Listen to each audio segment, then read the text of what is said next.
बिस्मिल्लाहिर्रहमानिर्रहीम।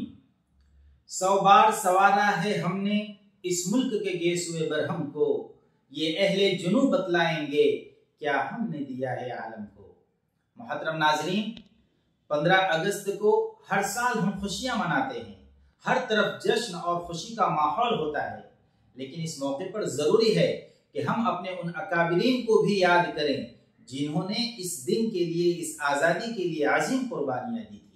यहाँ तक कि आज़ादी के लिए उनमें से बहुत सौ ने हंसते हुए फांसी के फंदे से गले लगा लिया। आज़ादी की इस तवील जद्दोजहद और सेक्युलर दस्तूर साजी में उलमाए देवबंद और मदारिसीन का जो कायदाना किरदार रहा है वो हर एतबार से तारीखी है। सदियों की गुलामी के बाद आज़ाद हुए इतने बड़े मुल्क को इत्तेहाद की दौड़ में बांधना और जमहूरियत के सुतून पर उसे खड़ा करना, इसमें मुसलमानों का, हमारे मिल्ली कायदीन का कलीदी किरदार रहा है। किसी भी मुल्क और कौम के लिए उसकी तारीख, तहरीक और तवानाई का सरचश्मा होती है, मगर बदकिस्मती से हमारे इस वतन अजीज में ऐसा नहीं है। इसकी वजह यह है कि आज़ादी के बाद से ही एक मखसूस जहनियत के लोगों ने तारीख को मस्क करने का, बदलने का काम किया है। इससे हमारी तारीख फर्जी दास्तानों का एक मजमुआ सी बनकर रह गई है। हालांकि हकीकत यह है कि मुल्क की जंगे आज़ादी में उलमा का जो रोशन किरदार रहा है उसे कोई फरामोश नहीं कर सकता, जबकि तारीख सच्चाई ये है कि हिंदुस्तान की आज़ादी तहरीक उलमा और मुसलमानों ने ही शुरू की थी और यहाँ के आवाम को गुलामी का एहसास उस वक्त करवाया था जब इस तरफ कोई सोचता भी नहीं था। हिंदुस्तान में अंग्रेजों के खिलाफ सबसे पहले अलम बगावत उलमाए किराम ने बुलंद किया और जंग आज़ादी का सूर भी इन उलमा ही ने फूंका था। हिंदुस्तान के बेशुमार लोग ये समझते हैं कि मुल्क की पहली आज़ादी की लड़ाई 1857 में लड़ी गई, लेकिन ये बात गलत है और हमारे अपने अकाबिरीन की तारीख से लाइल्मी की बुनियाद पर मबनी है। जंग आज़ादी 1857 में नहीं बल्कि उससे पहले 1799 से लड़ी गई। टीपू सुल्तान शहीद रहमतुल्लाह अलैह जब ईस्ट इंडिया कंपनी से लड़ते हुए शहीद हो गए, उस वक्त अंग्रेज ने उनकी लाश पर खड़े रहकर, खून में लथड़ी हुई लाश के पास खड़े रहकर ये बात कही थी कि आज से हिंदुस्तान हमारा है। टीपू सुल्तान की शहादत के बाद ही अंग्रेज ये कहने की हिम्मत पैदा कर पाए थे कि अब कोई ताकत हमारा मुकाबला करने वाली नहीं है, और फिर उन्होंने अमली तौर पर छोटे छोटे नवाबों और राजाओं को शिकस्त देकर उनको सरे तस्लीम खम करने पर मजबूर कर दिया। उसके बाद उनके अंग्रेजों के खिलाफ अलम बगावत बुलंद करने के लिए शाह अब्दुल अजीज मुहद्दिस दहलवी रहमतुल्लाह अलैह को बड़ी तकलीफें बर्दाश्त करना पड़ी। उनको जहर दिया गया, उनकी आंखों की बीनाई इस वजह से चली गई, उनको उनके शहर दिल्ली से दरबदर कर दिया गया। इन तमाम सख्त तरीन हालात में भी उन्होंने अपनी मौत से पहले अपने 2 रूहानी शागिर्द पैदा किए, तैयार उनको किया। एक है सैयद अहमद शहीद रायबरेली रहमतुल्लाह अलैह और दूसरे शाह इस्माइल शहीद रहमतुल्लाह अलैह। इन लोगों ने पूरे मुल्क का दौरा किया और मुसलमानों से जिहाद पर बैत ली और इस बात का अहद लिया कि वो मिलकर मुल्क की आज़ादी के लिए अपनी जान का नजराना पेश करेंगे। उसके बाद 1829 में बालाकोट के मैदान में इन दोनों बुजुर्गों की क़ियादत में वतन की आज़ादी के लिए भी जंग लड़ी गई, जिसमें ये दोनों भी शहीद हो गए और हजारों मुसलमान शहीद हुए। ये दूसरी जंग थी। उसके बाद बड़ी एक जंग जो 1857 में लड़ी गई, वो इन जंगों के बाद की बुनियाद बनी। इन जंगों से जो लोग वापस हुए थे, एक बार फिर उन्होंने इकाइयों में जमा होना शुरू किया, अफराद तैयार किए और 26 साल की मेहनत के बाद 1857 में दोबारा फिर आज़ादी वतन के लिए जिहाद शुरू हुआ, जिसमें हिंदू और मुसलमान दोनों शरीक हुए। लेकिन तारीख की सच्चाई ये है कि इसमें भी मुसलमानों की अक्सरियत गालिब थी। आज़ादी वतन के लिए ये दूसरी जंग भी नाकाम हुई। उसकी पादाश में उलमा को गिरफ्तार भी किया गया। कुछ उलमा ने अपने आप को नजरबंद कर लिया। जब ये उलमा 3-4 साल के बाद जेल से बाहर निकले और आम माफी का ऐलान हुआ तो इन्होंने बड़ी अजीब व गरीब चीज देखी। बाहर आकर इन्होंने देखा कि वो यतीम जिनके बाप जंग में जामे शहादत नोश कर गए थे, अंग्रेज की दुश्मनी की वजह से उनके यतीम बच्चे सड़कों पर घूम रहे हैं, उनके सर पर कोई हाथ रखने वाला नहीं है, जिसका फायदा उठाकर अंग्रेजों ने फिक्री महाज पर भी अपनी लड़ाई तेज कर दी। चुनांचे क्रिश्चियन स्कूल खोल दिए। ईसाई पोप और चर्च के लोग बाहर निकलकर इन यतीमों का हाथ पकड़ते और कहते कि हमारे साथ चलो, हम तुमको खाना खिलाएंगे, रहने के लिए घर देंगे, तुमको फ्री में तालीम देंगे। मकसद ज़हनी एतबार से इनको अंग्रेज बनाना था। ये वो बच्चे थे जिनके आबा व अजदाद ने अंग्रेज दुश्मनी में जंग आजादी की चाहत में जाम शहादत नोश किया था, लेकिन अब उन्हें अंग्रेजों के हाथों का निवाला बनाया जा रहा था, उनको फिक्री एतबार से गुलाम बनाया जा रहा था।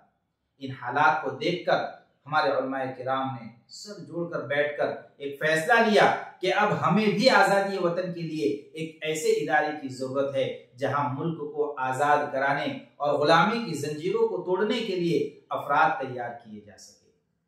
चुनांचे मुकम्मल 7 साल के बाद 1866 में दारुल उलूम देवबंद की बुनियाद रखी गई और हमारे अकाबिरीन के जरिए बिल्कुल वही नारा दिया गया कि हम बच्चों को फ्री में खाना और रहने का इंतजाम करेंगे, दीनी तालीम भी फ्री में देंगे और उन बच्चों को उनके आबा व अजदाद की तरह जंग आजादी के लिए ताकतवर बनाएंगे।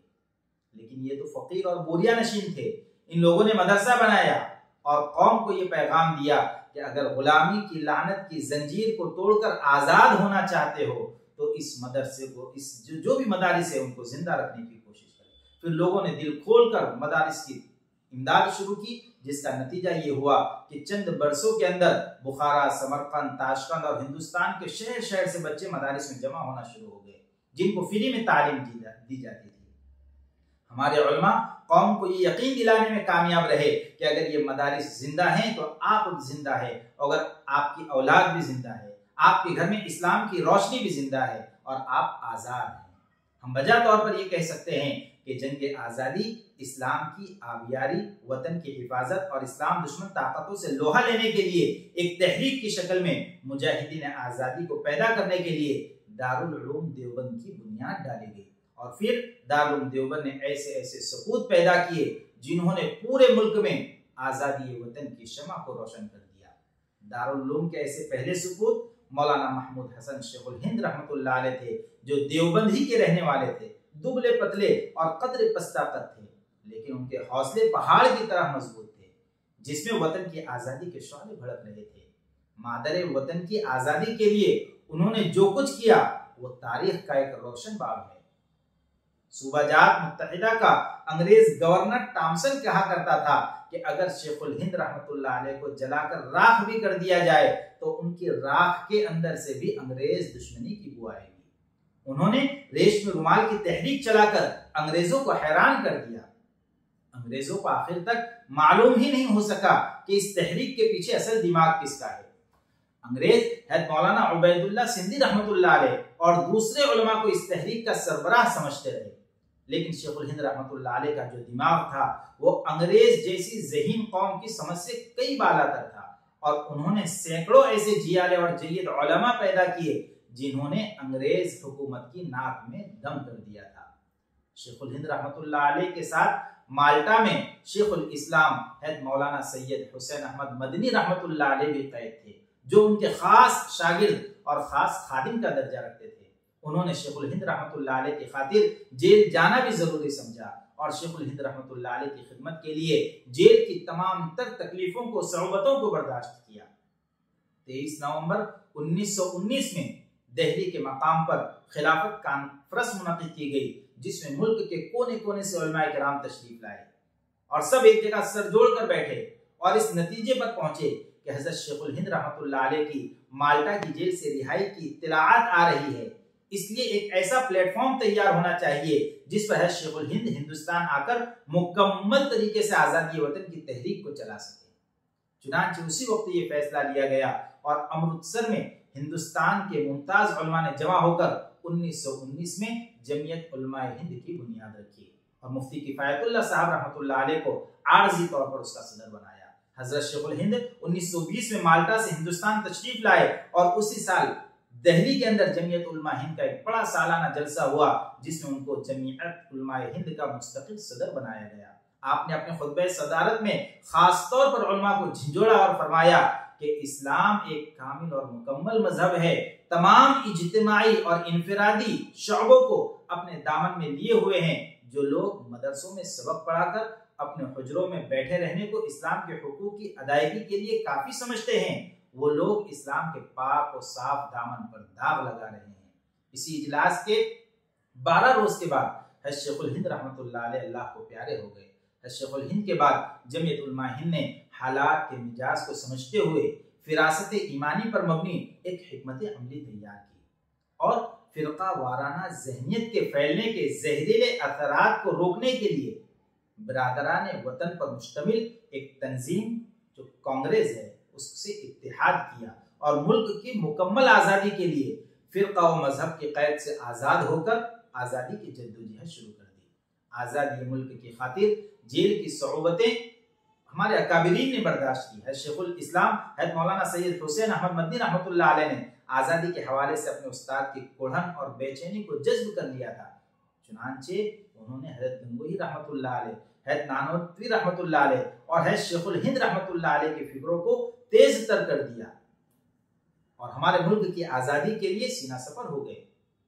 शेखुल हिंद रहमतुल्लाह अलैह उनके दुनिया से चले जाने के बाद हज़रत हुसैन अहमद मदनी रहमतुल्लाह अलैह मुकम्मल तौर पर मुल्क को आज़ादी दिलाने में लग गए। अपने उस्ताद की फिक्र को आगे बढ़ाना हज़रत मदनी रहमतुल्लाह अलैह का एक ऐसा कारनामा है जिसकी नज़ीर मिलनी मुश्किल है और उसी का नतीजा ये हुआ कि आपने अपनी 80 साला जिंदगी में कमोबेश 9 साल अंग्रेजों की जेल में गुजारे हैं। यानी यूं समझिए कि हर 8वां दिन आपका जेल के अंदर गुजरता था और इसी कैद के अंदर तन्हाई में भी तरह तरह की सऊबतें और मुश्किलात से भी इनको दो चार होना पड़ा। हज़रत मदनी रहमतुल्लाह अलैह से किसी ने पूछा कि किस जेल में आपको सबसे ज्यादा तकलीफ हुई, तो आपने फरमाया कि साबरमती जेल जो गुजरात में वाक़ है वहां मुझे बड़ी कैद बामशक्कत थी। शेखुल हिंद का दूसरा कारनामा यह है कि उन्होंने गांधी जी का खिलाफत कमेटी और जमीयत उलमा हिंद के प्लेटफॉर्म से और जमीयत के फंड से पूरे मुल्क का उनको दौरा करवाया और एक साथ मिलकर जंग आज़ादी में हिस्सा लेने का फैसला किया। जमीयत के प्लेटफॉर्म से जिन अकाबिरीन ने और उलमाए किराम ने कुर्बानियां दी है, मुल्क की तामीर और तरक्की में रोशन खिदमत अंजाम दी है, उनमें मौलाना अब्दुल बारी फरंगी महली रहमतुल्लाह अलैह, मौलाना अबुल कलाम आज़ाद रहमतुल्लाह अलैह, मुफ्ती किफायतुल्लाह साहब, मौलाना सज्जाद बिहारी, मौलाना सैयद सुलेमान नदवी, अल्लामा अनवर शाह कश्मीरी, मौलाना शब्बीर अहमद उस्मानी, शाह मुईनुद्दीन अजमेरी, मौलाना अब्दुल हक मदनी, मौलाना सैयद मोहम्मद मियां देवबंदी रहमतुल्लाह अलैह, मौलाना हिफ्जुर रहमान सेवहारवी रहमतुल्लाह अलैह, मौलाना फखरुद्दीन रहमतुल्लाह अलैह, मौलाना अहमद सईद दहली रहमतुल्लाह अलैह और पता नहीं ऐसे कितने नाम मौजूद हैं। कहते हैं ना, इस बज़्म में जुनू के दीवाने हर राह से पहुंचे यज़दा तक, है आम हमारे अफसाने दीवारे चमन से जिंदा तक। मुल्क की आज़ादी के हवाले से कुर्बानियां पेश करने वाले मदारिस इस्लामिया के अकाबिर उलमाए किराम की खिदमत की एक झलक ये पेश की गई। हकीकत ये है कि उलमाए किराम ने जिहाद आज़ादी के लिए इस चमन को अपने खून से जिगर से सींचा और परवान चढ़ाया है। कहते हैं ना, जब पड़ा वक्त गुलिस्तां को खून हमने दिया, बाहर आई तो कहते हैं कि तेरा काम नहीं। और काम क्या होता, अरबाब इख्तिदार और फिरका परस्त अनासिर को तो हमारा नाम लेना तक गवारा नहीं, लेकिन ये खुद हमारी जिम्मेदारी है कि अपने मुल्क और कौम के जो हीरो थे, हमारे जो मुजाहिदीन थे, उनको खिराज अकीदत पेश करें, उनकी तारीख और कारनामों से वाकफियत हम खुद भी हासिल करें और उनके नुकूश जिंदगी को अपने लिए मशाले राह बनाएं कि ये है वो हमारे सूरमा, वो मुजाहिद हैं ये फैज से जिनके लिए मुल्क आज़ाद है। इनको हम भूल जाएं, ये ज़ैबा नहीं, ये वतन इनके एहसास से आबाद है। मोहतरम हजरात, इस्लाम ऐसा समाज कायम करना चाहता है जिसमें हर शख्स को आज़ादी हासिल हो, गौर व फिक्र करने की आज़ादी, अपने लिए कोई भी तरीक़े ज़िंदगी इख्तियार करने की आज़ादी, अपनी जान माल इज्जत और आबरू की हिफाजत की आज़ादी, वो जो चाहे खा सके, वो जो चाहे रोजगार इख्तियार कर सके, वो जहां चाहे आए जाए, उसके ऊपर कोई पाबंदी न हो, कोई रोक टोक न हो, कोई बंदिश न हो और तमाम शहरियों के दरमियान मसावात और बराबरी का हक हासिल हो। जो हुकूक दूसरों को हासिल हो वो इसे भी हासिल हो। जिन सहूलियात से दूसरे लोग फायदा उठाते हो, इनसे भी वो फैज़याब हो सकता हो। तमाम शहरियों के दरमियान किसी तरह की कोई ऊंच नीच और बुनियादी इंसानी हुकूक में कोई फर्क मरातिब न हो। हर शहरी अदल और इंसाफ से बहरावर हो, और उसको ये तहफ़्फ़ुज़ हासिल हो कि कोई उस पर जुल्म न कर सके, और कोई अगर जुल्म कर बैठे तो उसे इंसाफ मिल सके। रियासत में कानून की हुक्मरानी कायम हो और वो बिला तफरीक तमाम शहरियों पर नाफिज हो। आज़ादी के मतवालों, आज हम हिंदुस्तान में आज़ादी का जश्न मना रहे हैं। हर कोई खुशियां मना रहा है कि आज ही के दिन 1947 में अंग्रेजों के तसल्लुत और इक़्तिदार से हमें आज़ादी मिली थी, और हमारा ये जश्न मनाना और खुशी का इजहार करना भी बजा है, सही है, दुरुस्त है। लेकिन हमें चंद लम्हे ठहर कर सोचना चाहिए, क्या वाकई हम आज़ाद हैं? क्या वाकई हम आज़ाद इंसानों की तरह जी रहे हैं? क्या वाकई यहाँ पर हमें हर तरह के हुकूक हासिल है? क्या हिंदुस्तान के तमाम शहरियों को आज़ादी हासिल है? खौफ से, भूखमरी से, इज्जत वक़ार से, अपनी जान माल की पामाली से, क्या हर चीज से हम बेफिक्र हैं? अपनी जानों का, अपने मालों का, अपनी इज्जत और आबरू का क्या यहाँ के हर शख्स को यकीन है कि मुल्क में कोई उस पर जुल्म नहीं कर सकेगा, और अगर कोई करेगा तो वो कानून के शिकंजे में आएगा और अपने जुल्म की सजा पाएगा? क्या उसे यकीन है कि मुल्क के शहरी सहूलियात से जो फायदा उठाएंगे वो दीगर शहरियों की तरह बराबरी का हक भी उसे मिलेगा और उसके साथ कोई भेदभाव नहीं किया जाएगा? अगर ऐसा नहीं है तो फिर कैसी आज़ादी और कैसा आज़ादी का जश्न? और अगर किसी मुल्क के बाशिंदे खौफ और दहशत की फिजा में जी रहे हों और अमन अमान से महरूम हो तो हकीकत में वो आज़ाद नहीं है। और अगर किसी मुल्क के बाशिंदों के साथ बराबरी का बर्ताव न होता हो, जरा जरा सी बात पर उनके घरों पर बुलडोजर चला दिया जाता हो, कुछ को अव्वल दर्जे का शहरी समझा जाता हो और दूसरों के साथ दूसरे दर्जे के शहरियों जैसा बर्ताव होता हो, तो हकीकत में वो आज़ादी नहीं है। हमें हकीकी आज़ादी को हासिल करना है। मुल्क के शहरियों पर हमेशा खतरा और अंदेशों की तलवार लटकती रहती है और वतन से हमारी मोहब्बत को शक और शुबा की नजरों से देखा जाता हो, तो हकीकत में आज़ादी हमें नहीं मिली है। आज हमें फिक्री आज़ादी की लड़ाई लड़नी है जो फिरका परस्त ताकतें नफरतों का माहौल पैदा कर कर हमारे इस खूबसूरत मुल्क की खूबसूरती पर बदनुमा दाग लगा रही है। इन ताकतों को जड़ से खत्म करना है।